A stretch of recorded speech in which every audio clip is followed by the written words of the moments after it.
సినిమాలకు దూరంగా ఉన్నప్పటికీ సమంత క్రేజ్ ఏమాత్రం చిక్కు చెదరలేదు. సమంత ఇటీవల సినిమాల్లో కన్నా వార్తల్లోనే ఎక్కువగా నిలుస్తూ ఉన్నారు. నాగ చైతన్యతో విడిపోయిన తర్వాత చాలా సెలెక్టివ్ గా సినిమాలు చేస్తున్నారు.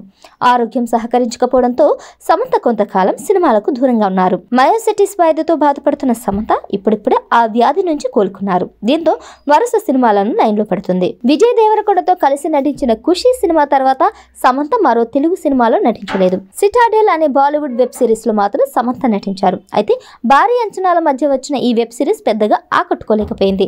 ప్రస్తుతం ఆమె చేతిలో 2 సినిమాలు మాత్రమే ఉన్నాయి. ఇదే సమయంలో సమంత చాలా కాలం తర్వాత తన తెలుగు సినిమాను అనౌన్స్ చేశారు. మా ఇంటి బంగారం సినిమాతో సమంత తెలుగులో రీ ఎంట్రీ ఇవ్వబోతుంది. ఈ సినిమాకు సమంతనే నిర్మాతగా కూడా వ్యవహరిస్తున్నారు.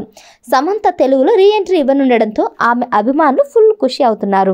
ఇదిలా ఉండగా సమంత గురించి ఓ ఆసక్తికర వార్త నెట్టింట వైరల్ అవుతుంది. సమంత ఫోన్ కాంటాక్ట్ లో ఓ నెంబర్ మై లవ్ అని సేవ్ చేసి ఉందట.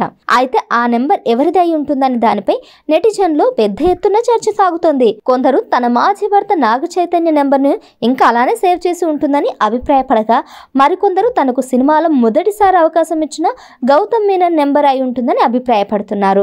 లేదంటే తన స్నేహితుల నెంబర్ ను అలా సేవ్ చేసుకుని ఉంటుందని అంతా భావిస్తున్నారు.